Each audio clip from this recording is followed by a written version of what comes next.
Terima kasih Pak Fikri Faisal selaku moderator, yang kami hormati Menteri Keuangan Pak Purbaya Yudisadewa, yang kami hormati CEO Danantara, Kepala Badan Pengatur BUMN Pak Doni Oskaria, yang kami hormati Kepala Bakom Pak Muhammad Kodari. Assalamualaikum warahmatullahi wabarakatuh.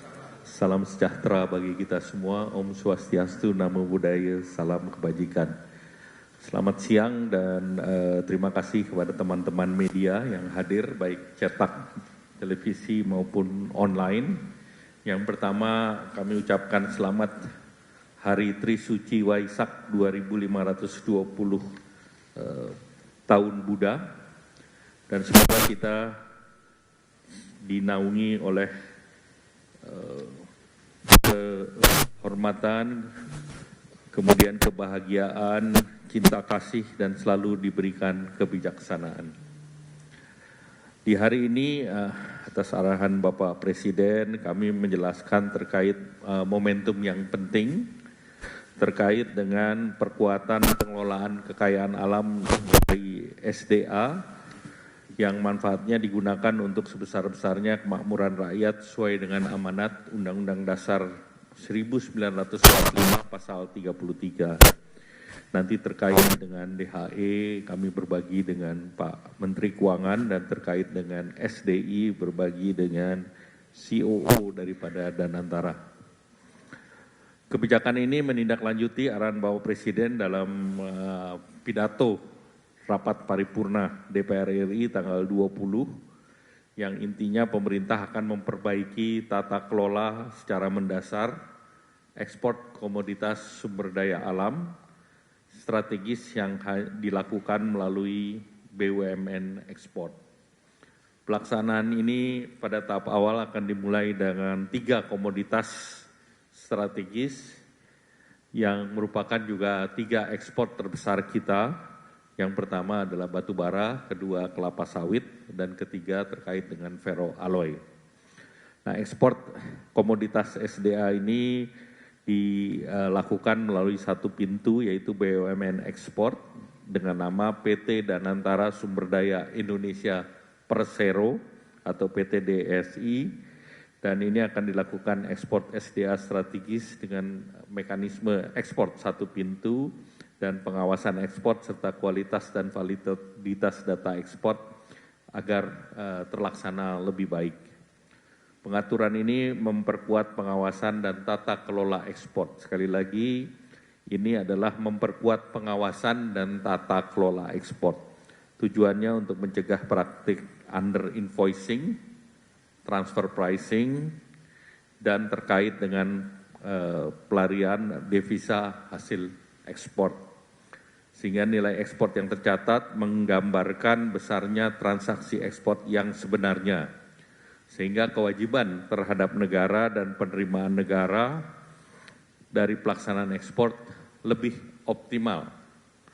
Nah, ketiga komoditas strategis ini menyumbang nilainya di tahun 2025 sebesar 66,13 miliar US dollar, atau sebesar 23,4% dari total ekspor nasional, dan ini adalah penopang surplus neraca perdagangan yang terjadi selama 71 bulan berturut-turut, dan dengan gambaran nilai ekspor batu bara sekitar 24,48 miliar US dollar, kemudian kelapa sawit CPO dan sebesar 24,42,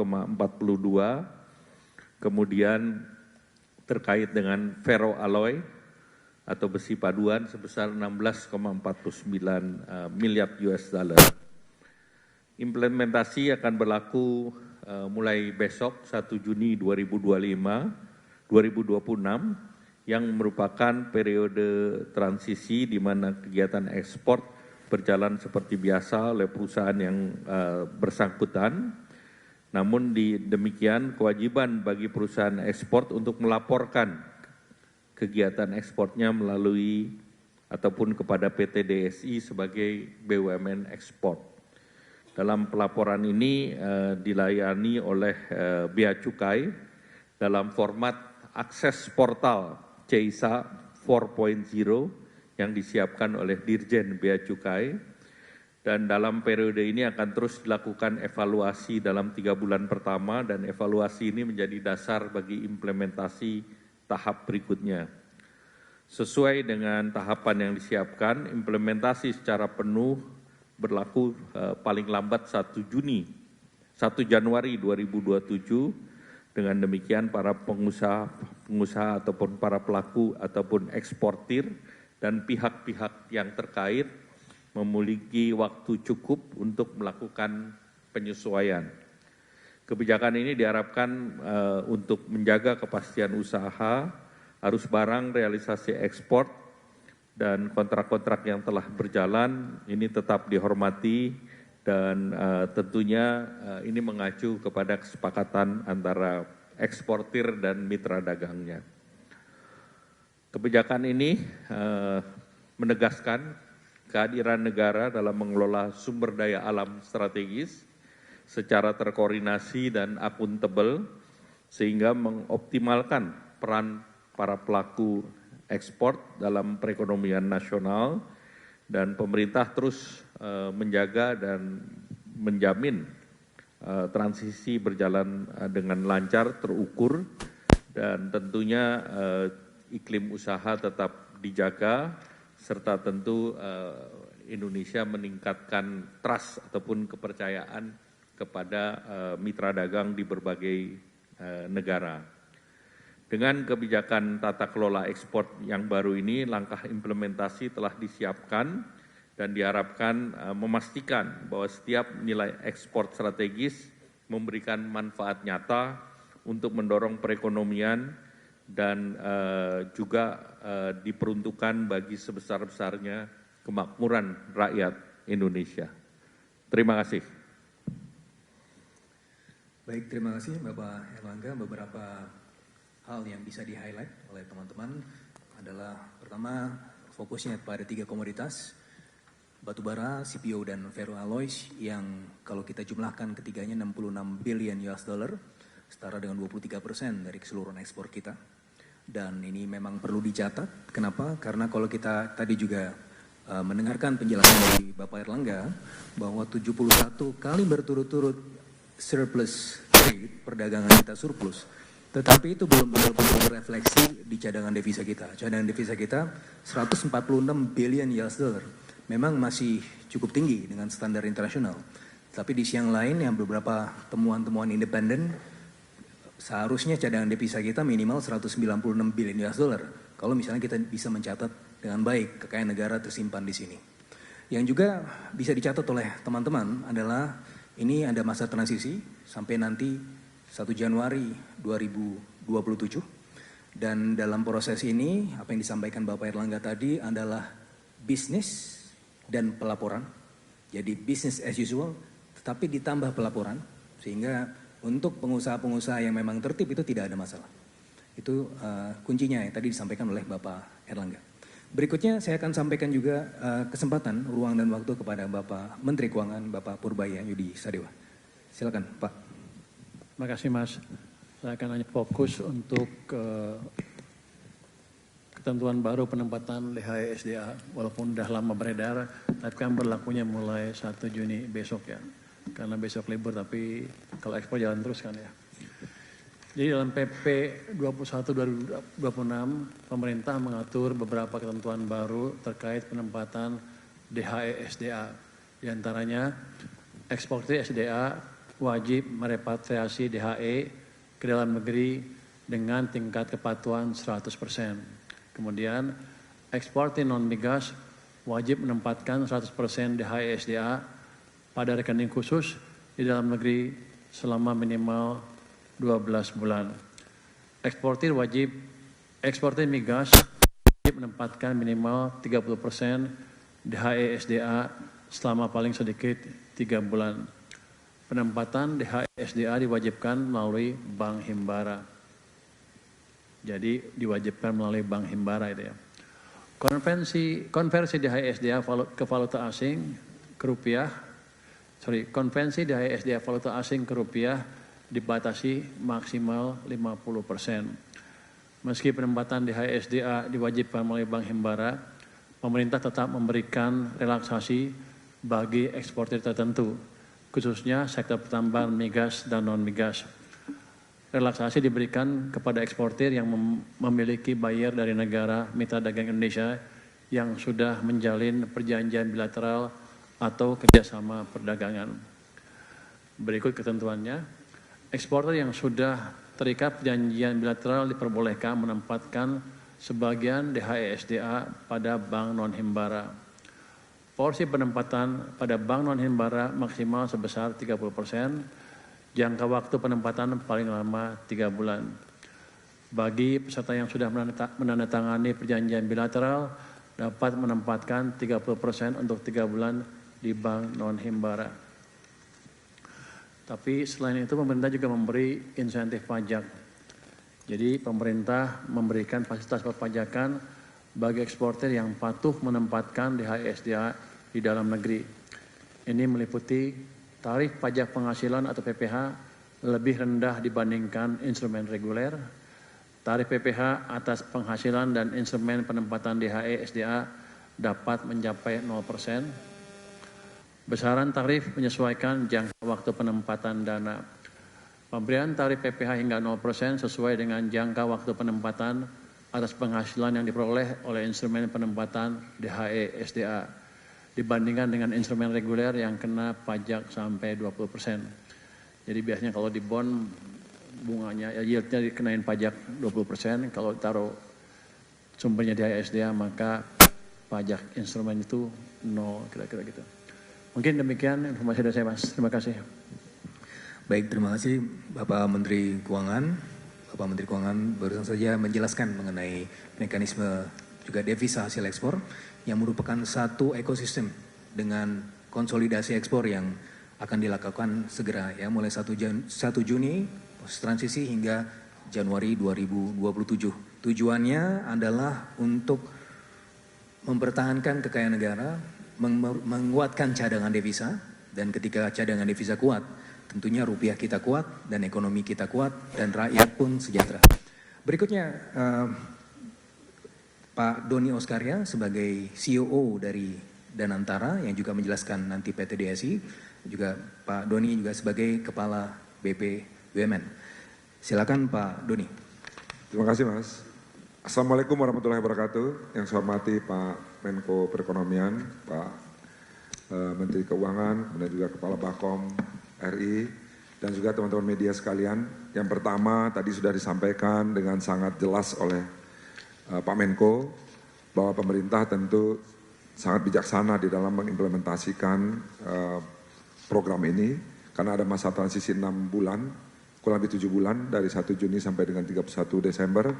Dan di dalam masa transisi ini tadi disampaikan juga apa yang sudah akan dilakukan, tadi disampaikan dengan sangat jelas. Di pihak kami di PT Danantara Sumber Daya Indonesia, tentu kita memastikan yang pertama bahwa perusahaan ini akan berjalan sesuai dengan governance yang baik, transparan, accountable. Ini menjadi patokan utama kita karena kita tidak mau nanti satu niat yang baik kalau dikelolanya tidak baik nanti menjadi problem yang pemindahan masalah aja. Jadi kami memastikan bahwa perusahaan yang dibentuk itu nanti akan berjalan dengan transparan dan dapat diawasi oleh seluruh masyarakat Indonesia. Yang kedua adalah kami juga sedang melakukan proses seleksi yang ketat berkaitan dengan sumber daya manusia yang nanti akan bergabung dengan Danantara Sumber Daya Manusia, Danantara Sumber Daya Indonesia. Ini juga sedang dilakukan proses seleksi yang ketat dan insya Allah mudah-mudahan nanti minggu depan akan ada beberapa nama lagi yang akan diumumkan oleh Danantara menjadi bagian daripada tim. Kemudian juga berkaitan dengan teknologi kita juga sedang mendevelop satu sistem yang baik. Tentu harapannya adalah bahwa ini amanah besar yang dititipkan oleh masyarakat Indonesia untuk mengelola sumber daya alam kita menjadi memberikan manfaat yang maksimal. Karena itu kami dari Danantara Indonesia akan berupaya sebaik mungkin dan dapat diawasi oleh masyarakat Indonesia dalam implementasi program ini. Itu mungkin tambahan dari saya. Terima kasih. Assalamualaikum warahmatullahi wabarakatuh.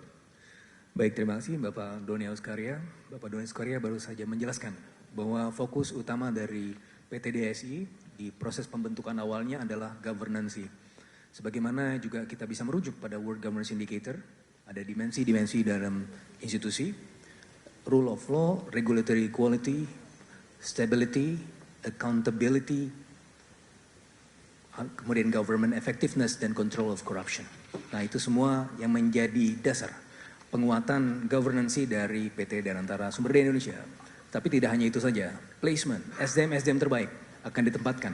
Karena biar bagaimanapun ini adalah kekayaan negara perlu dikelola dengan baik, dan oleh karenanya PT DSI dalam hal ini mencoba untuk menjaga supaya transparan dan juga accountable dan dikelola secara profesional. Berikutnya saya sampaikan ruang dan waktu kepada Bapak Kepala Bakom Republik Indonesia, Bapak Muhammad Kodari. Silakan Pak. Terima kasih Pak Fitra. Yang saya hormati Pak Menteri Ekonomi, Menteri Koordinator Ekonomi, Pak Menteri Keuangan, dan Bapak CEO Danantara. Bapak Ibu sekalian, izinkan saya untuk memberikan keterangan bukan terkait dengan DSI, tetapi memberikan informasi atau keterangan terkait dengan isu Presiden ke negara lain selain Prancis. Jadi ini teman-teman media pulang dari sini dapat beberapa bahan ini, bukan cuma soal DSI, Pak Erlangga. Yang pertama, sejak awal tidak ada statement pemerintah RI bahwa Presiden akan ke Italia. Yang kedua, jadwal resmi memang hanya ke Prancis. Yang ketiga, bila di perjalanan ada rencana akan ke tujuan yang lain, itu sebatas rencana sampai ada penyampaian resmi dari pemerintah. Yang keempat, kunjungan kenegaraan Presiden ke Prancis sudah diumumkan oleh Menteri Luar Negeri kita, Pak Sugiono, bahkan semenjak tanggal 22 April 2026. Kalau teman-teman membuka file ke belakang, sudah dinyatakan oleh Pak Sugiono, dan waktu itu beliau mengatakan dalam kutipan langsung, dan juga ada rencana kunjungan kenegaraan Presiden Prabowo ke Prancis dalam waktu dekat. Dan memang notabene sebetulnya kunjungan terakhir ini adalah state visit yang merupakan balasan terhadap kunjungan dari Presiden Prancis Macron ke Indonesia pada tahun sebelumnya. Kemudian Pak Sugiono pada kesempatan itu sudah menyampaikan beberapa target kerjasama. Yang pertama adalah di bidang ketahanan, karena kita semua tahu bahwa pemerintah Indonesia telah memperoleh sejumlah alat utama sistem persenjataan alutsista dari Prancis. Karena itu diperlukan transfer teknologi untuk penguasaan alutsista tersebut. Kemudian yang kedua, kerjasama di bidang pendidikan, khususnya di sektor STEM ya, Science, Teknologi, Engineering, dan Matematik, sehingga apa yang dilakukan adalah beyond procurement. Jadi tidak sebatas membeli saja, tetapi juga melakukan transfer teknologi. Yang ketiga, mengenai energi dan pemanfaatan mineral kritis.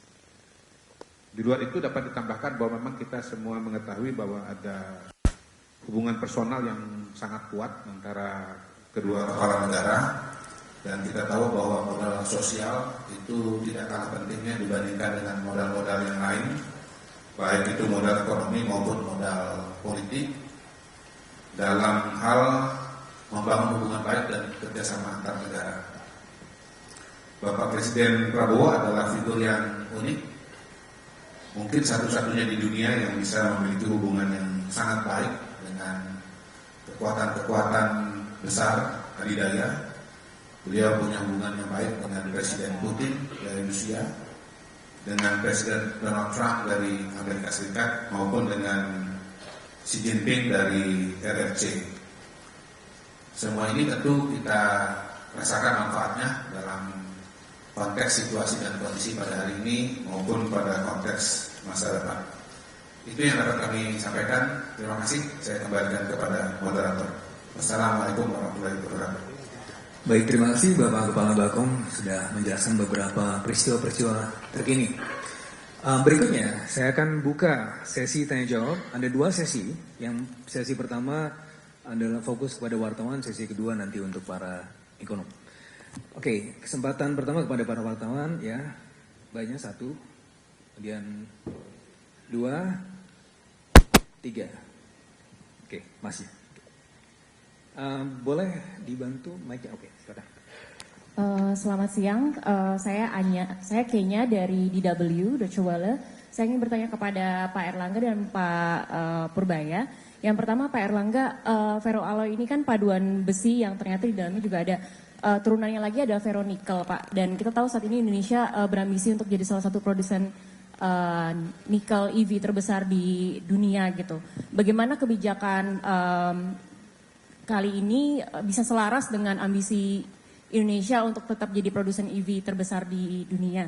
Lalu yang kedua, Pak Purbaya, waktu press conference pertama kali di DPR kan Bapak mengatakan sedang dihitung untuk target potensial penerimaan negara, Pak. Apakah sudah ada hasilnya dengan kebijakan ini target penerimaan negaranya akan sebesar apa? Terima kasih. Berikutnya. Ya, silakan.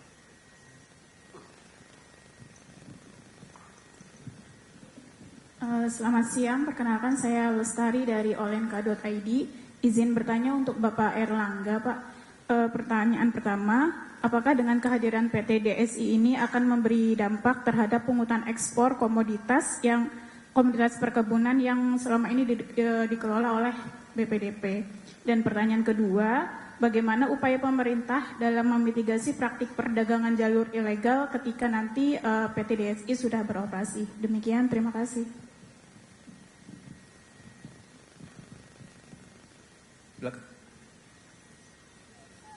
Perkenalkan Pak, saya Dendi dari Media Kontan. Ada dua pertanyaan yang ingin saya tanyakan kepada Pak Purbaya terkait aturan DHSDA. Ini kan di dalam aturan DHSDA ini kan ada negara mitra yang dikecualikan ya Pak. Kemarin Pak Erlangga menyebut baru Amerika Serikat yang dapat pengecualian. Nah sebenarnya ini ada berapa negara ya Pak yang dapat pengecualian ini?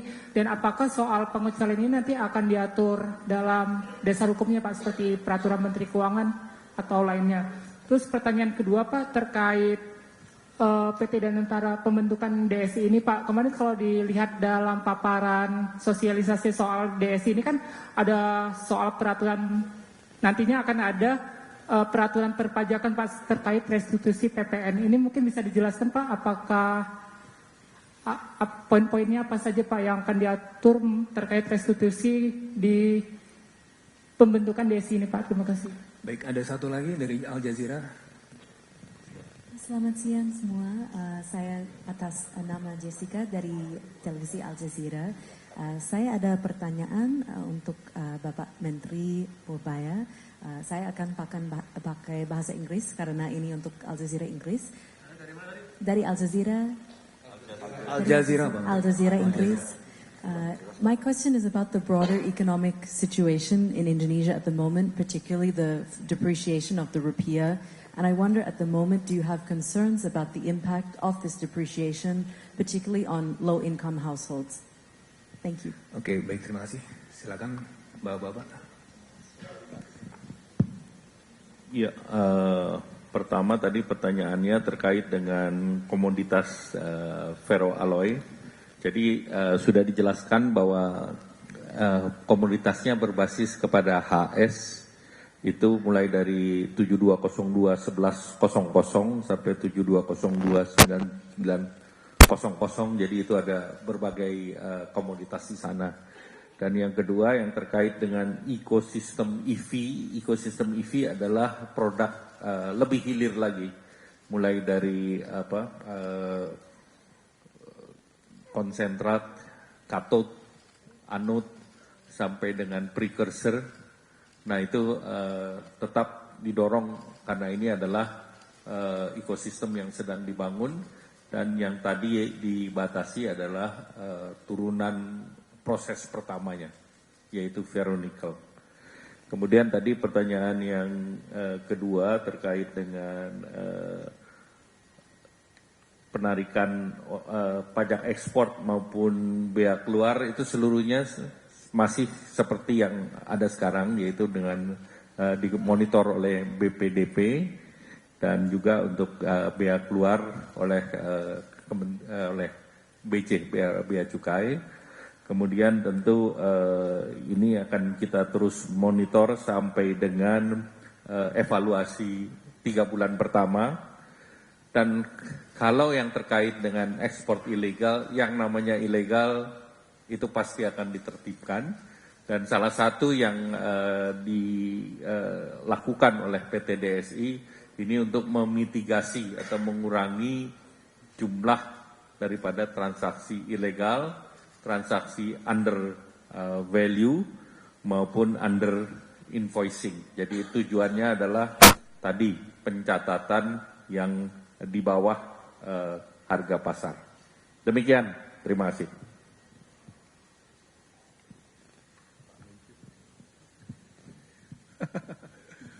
Susah soalnya pertanyaannya. Dari mana? Dari DW. Kayaknya ya. Sudah dihitung belum potensial penerimaan negaranya? Sudah dihitung tapi belum ketemu angkanya. Jadi kita masih hitung terus. Ini kan masih baru pertama kan ya. Kita belum bisa lihat seperti apa dampaknya. Yang jelas DS ini kan dimonitor setiap 3 bulan dievaluasi. Jadi 3 bulan dari sekarang baru saya bisa keluar angka yang lebih jelas. Dampak dari DS ini kepada penerimaan negara. Ya. Terus dari Mbak Lestari nggak ada ya ke saya. Dari kontan Mbak Deni ya, Deni. Oh Dedi. Kayak lu namanya Deni. Jadi selain AS ada gak negara lain yang dapat? Pada dasarnya begini, filosofi kebijakannya adalah, kalau saya nggak salah tangkap yang masih dari Pak Presiden, adalah untuk perusahaan utamanya yang meminjam dari perbankan domestik, mendapatkan keuntungan dari ekspor, kemudian mereka naruh uang di luar, maunya mereka naruh uangnya di dalam negeri. Jadi nanti kalau perusahaan asing yang bawa uang dari luar negeri, kemungkinan besar akan exempt ya, kalau filosofinya seperti itu. Nanti aturan yang detailnya akan dibuat lebih detail lagi sesuai dengan perkembangan. Yang sementara yang pertama yang saat ini yang clear adalah Amerika Serikat. Terus untuk membentukkan DSI adalah apakah ada fasilitas pajaknya. Saya pikir ini kan biasa, hanya ekspornya masuk keluar melalui satu pintu. Semua pajak akan berlaku seperti biasa. Saya malah berharap nanti Pak Doni ngasih saya income lebih besar lagi. Karena penggelapan ekspor, under invoicing segala macam akan hilang. Jadi saya nggak akan motong pajak, malah saya dapat income lebih besar lagi. Nanti kalau nggak naik, ya saya periksa DSI-nya ada apa. Harusnya kan naik dari pengalaman atau data-data yang ada kita sekarang, yang kita miliki sekarang ya. Terus from Al Jazeera, what is the impact of weakening currency rupiah to our economy? On budget side, we have calculated the depreciation of the rupiah at close to the current level. So my budget is still okay, even the rupiah is weakening to the current level. And theoretically, when you have a strong economy, your currency eventually will strengthen also, right? Now, I'm now focusing on making sure that domestic economy will continue to grow strong in the midterm, in the near term, and in the longer term. That will eventually strengthen the currency almost automatically, because I believe investors, especially FDI and foreign investors, will like to invest in a country where the country offers the most promising growth. In the region, we are growing much faster than many countries. Even in G20, we are number 2 after India. So our economic prospect is strong, and the weakening rupiah has not created a dampening effect on our economic activities. And if you take a look at Bloomberg and Al Jazeera, the news said that the US and Iran and Israel are very close to make a deal, right? So the prospect of a peace, a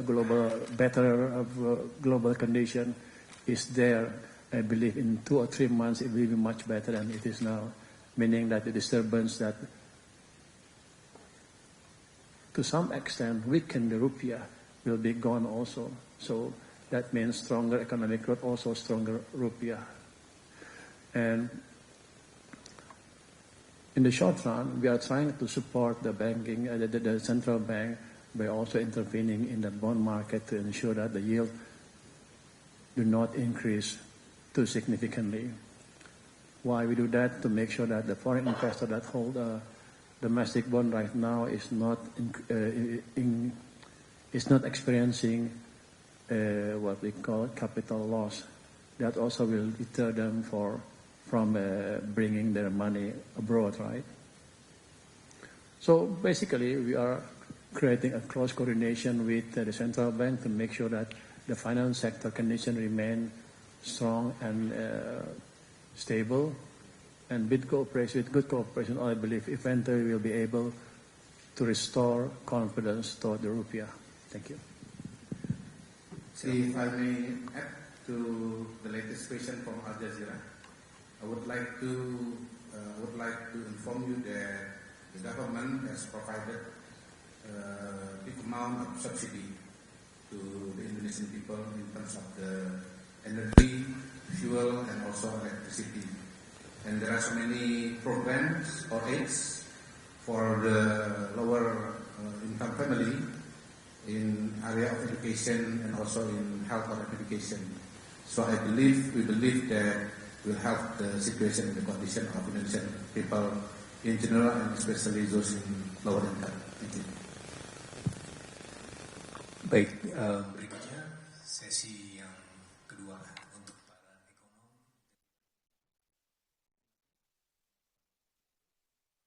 Kemudian ada lagi dari sini.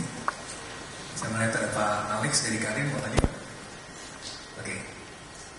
Pak Lutfi dari Dan. Ada dua. Silakan. Baik, terima kasih Pak. Saya David Subianto dari Perkumpulan Masyarakat Indonesia. Kami dari Capital Market memang melihat ya rencana DSI ini memang bisa translate into birds ya. Jadi kita bisa memperbaiki devisa kita harapannya dan hopefully bisa menutup kebocoran dari anggaran polisi. Saya ada beberapa pertanyaan. Pertama mungkin ke Pak Menko dulu. Apakah ada jaminan Pak kalau kebijakan ini tetap akan pro terhadap market? Karena di market ini cukup concern Pak terhadap bagaimana kontrak-kontrak existing ya yang sudah long term contract itu nanti mekanisme seperti apa. Kemudian juga untuk aplikasi untuk diekspornya selama masa transisi seperti apa. Mungkin bisa dijelaskan Pak. Kemudian untuk Pak Menkyu, bagaimana bisa memastikan kombinasi antara kebijakan devisa ekspor dan investasi fiskal yang sudah disampaikan ini bisa menjadi kebijakan yang bisa mendorong untuk kepatuhan dan meningkatkan kualitas laba dari emiten-emiten di perusahaan terbuka. Dan selain itu juga untuk bank sendiri Pak, kemarin juga bank-bank non himbara akhirnya mengalami koreksi cukup signifikan karena DHE-nya kan nanti akan ke himbara saja. Nah ini juga mungkin apakah akan ada insentif atau ada kebijakan lainnya Pak untuk kompensasi ini. Kemudian yang terakhir ke Pak Doni, di DSI ini kan perusahaan baru ya Pak ya, tetap bagaimanapun governance itu kan menjadi sebuah tolak ukur yang sangat penting ya Pak ya.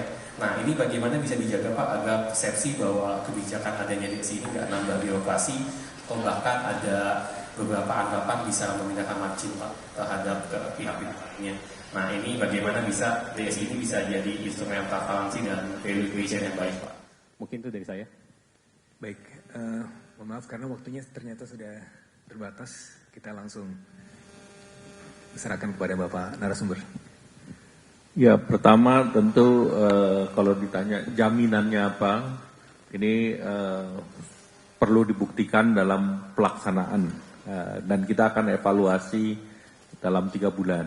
Tetapi kalau dibalik, kalau tidak ada perubahan, apa jaminannya tidak terjadi transformasi? Nggak ada juga, karena kita sudah melakukan puluhan tahun dan ini data yang disampaikan oleh Bapak Presiden itu menunjukkan terjadinya defisit. Jadi kalau kita melakukan hal yang sama maka tidak akan ada perubahan. Oleh karena itu dengan DSI diharapkan ini bisa kita katakanlah normalisasikan, dan kedua terkait dengan kontrak, tentu perusahaan itu akan menghormati kontrak masing-masing sejauh kontrak tersebut arm's length transaksi normal dengan harga acuan yang juga mengacu pada harga yang telah ditentukan. Dan kemudian terkait dengan aplikasi di Bea Cukai, ini akan dibuatkan sistem di mana tahap awal tentu ada kotak-kotak yang namanya eksportir, pemilik barang, kemudian penerima barang, importir dan penerima barang.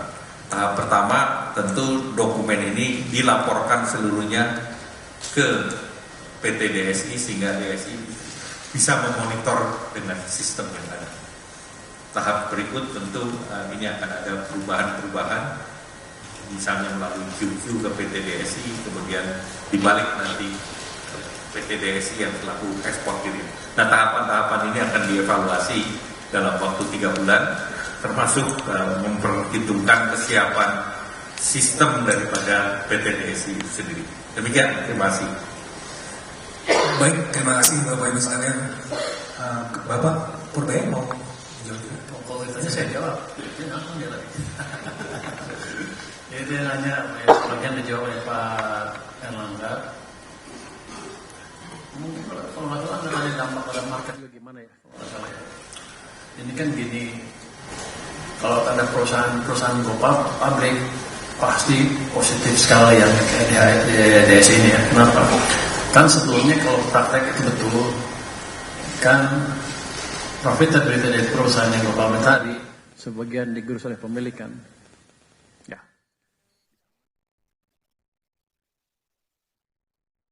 Penuh ke perusahaannya, ya profitability-nya bisa naik cukup signifikan.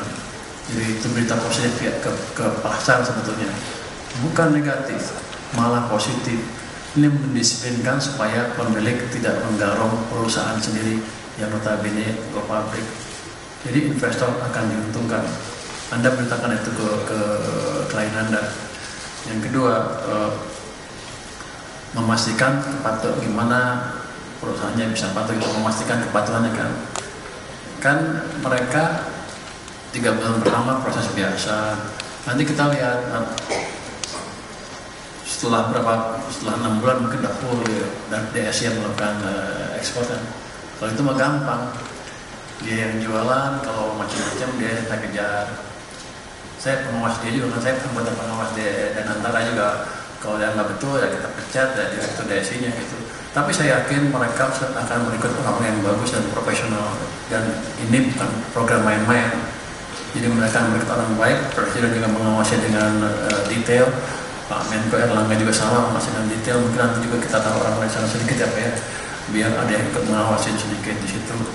Terus apa dampaknya ke Himbara untuk DHE udah jelas kan, dia akan punya dolar banyak, punya cash banyak. Kalau di financial market kadang-kadang kan ada bilang cash is king. Jadi Anda bisa lihat dampaknya ke bank-bank Himbara. Saya nggak ngerti kenapa bank-bank Himbara belum naik sahamnya sekarang. Kalau saya boleh main saham, saya udah beli kemarin-kemarin ketika jatuh. Belum boleh kan? Ya Anda boleh, Anda beli aja yang banyak. Karena dia akan punya cash banyak, nanti bisa ngatur kekuatan di sektor finansial kan, hanya gitu kan. Jadi ini akan berdampak positif sekali ke Bank Himbara dan ke likuiditas Bank Himbara yang saya pastikan, yang saya yakin akan menyebar ke sektor finansial kita. Jadi sektor finansial kita juga akan semakin kuat karena sebelumnya uangnya sebagian besar lari lagi ke luar negeri.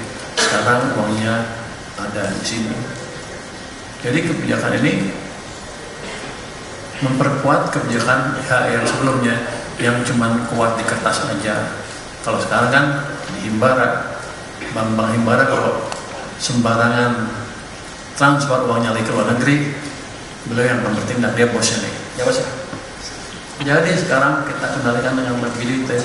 Harusnya dampaknya lebih positif ke banknya, juga perekonomian, karena artinya ada uang yang cukup besar, lebih besar dibanding sebelumnya untuk membiayai atau memberi minyak ke mesin-mesin perekonomian kita. Kalau Anda bawa itu berita itu ke market harusnya positif. Cuman Anda belum sampai situ kelihatannya. Jadi saya jelasin sekarang ke sini. Anda tulis besok ke klien Anda ya. Terima kasih. Terima kasih. Terima kasih. Tadi ada pertanyaan bagaimana kemudian DSI ini tidak kemudian menjadi tambahan birokrasi yang pertama, yang kedua juga tentu kita akan memberikan nilai tambah untuk proses ekspor sumber daya alam kita.